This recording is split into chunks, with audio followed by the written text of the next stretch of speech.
Okay, imagine this. A single new rule that could instantly rewrite how we handle over $1 trillion in consumer debt.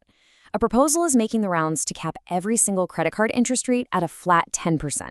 Now, on the surface, that sounds pretty simple, right? But this isn't just a small tweak, it's a potential financial earthquake. We're going to break down exactly who wins, who loses, and what it could mean for your wallet. The public pitch is really clear and, honestly, pretty compelling. You've got millions of Americans paying interest rates of 20, 25, sometimes even 30%. So this policy is being sold as a rescue mission for the everyday consumer. It's a direct shot at what people call rip-off rates, and it's designed to put more money back into people's pockets. But this is the central question, isn't it? Is this just a simple, helpful fix for consumers, or could it set off a massive, unforeseen shockwave through the entire financial system, one with consequences that absolutely nobody intended? So to figure that out, we're going to trace the ripple effects. We'll start with the proposal itself, and then we'll follow the economic dominoes as they start to fall. We'll dig into who wins and who loses, from the giant banks to the payment networks and even the fintech innovators. And then finally, we'll try to paint a picture of what this new world of credit could actually look like. Let's start with the basic economics here. When you force a hard price cap on something as complicated as financial risk, you don't just lower the price. Oh no, you set off a chain reaction that you might not see coming. You know, economists have this fantastic term for it, the waterbed effect. Just picture it. You push down on one part of a waterbed. The water doesn't just disappear, right? It bulges up somewhere else. Well, it's the same in finance. If you cap a bank's interest income, they're going to be forced to find that lost revenue somewhere else to stay afloat. And this shows you exactly how it would play out. Step 1, interest income gets capped at 10%. So to make up for that loss, Step 2, annual fees on cards that used to be free will start popping up. Step 3, those generous rewards points and cashback programs you love, they'll get watered down big time. And that leads to the final step, the free credit card, which was always subsidized by high-interest payers, would basically disappear. But the biggest, most immediate consequence is something called credit rationing. Look, if it costs a bank 5% to borrow money, and they know the default rate for a certain group of borrowers is, say, 15%, they literally cannot make a profit by lending to them at 10%. It's just simple math. The projections show they would simply stop lending to anyone with a FICO score below 660. That cuts off a huge part of the population. And this isn't just a guess. Look at these real-world examples. We've seen this movie before. Arkansas has a 17% cap, and it's become a credit desert for anyone with less than perfect credit. Where do they go? Pawn shops. In Illinois, a 36% cap caused a 38% drop in subprime loans. So history shows us that when you cap rates, you don't always lower them. Sometimes you just make credit vanish for the very people who need it most.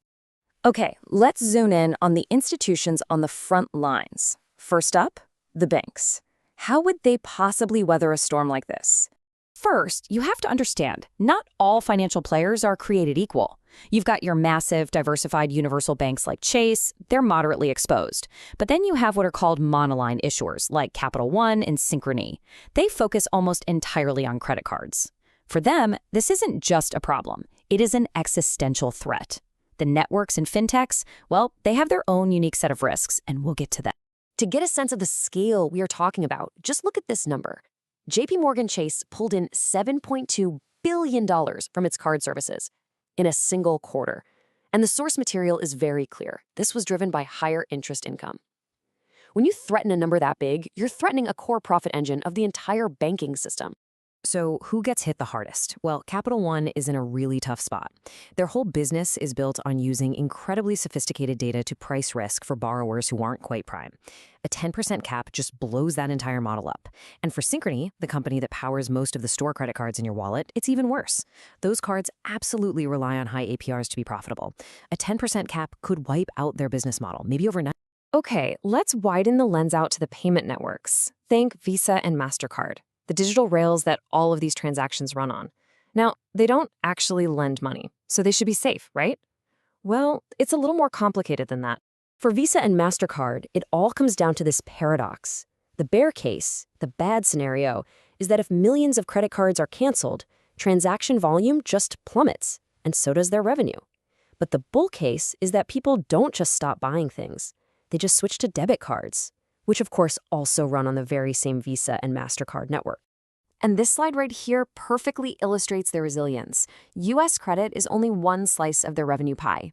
They have a massive debit business, huge international transaction flows, and a fast-growing services division.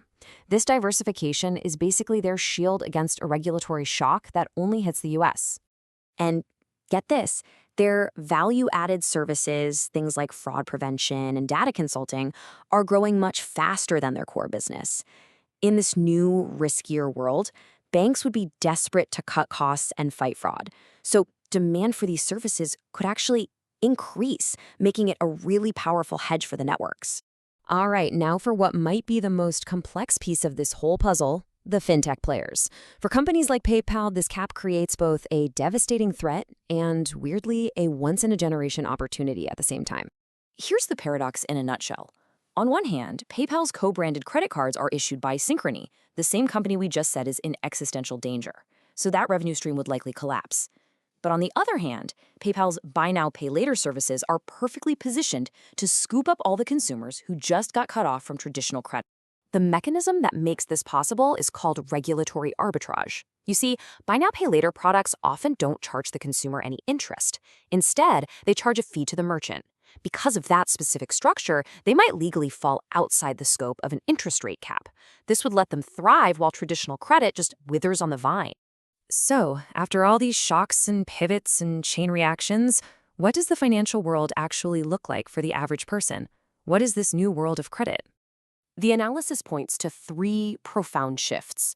First, a migration to shadow banking, as people who get cut off from the formal system are forced to turn to payday lenders and pawn shops. Second, the fee-ification of finance, where the free credit card is replaced by something like a monthly subscription fee, just for the privilege of having a line of credit. And third, maybe the most sobering outcome, credit itself becomes a luxury product, reserved only for the wealthy. So let's put it all together with a final scorecard. JPMorgan Chase, resilient. They'll adapt by pivoting to fees. Visa and MasterCard, defensive. Their infrastructure is just too essential. PayPal is a speculative play. It could win big from the chaos. But for the specialists like Capital One and Synchrony, the final verdict is high risk. Their entire business model is on the line.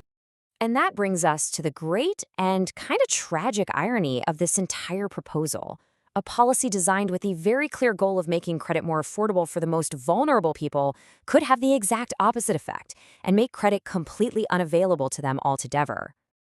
And this leaves us with one final, critical question to chew on.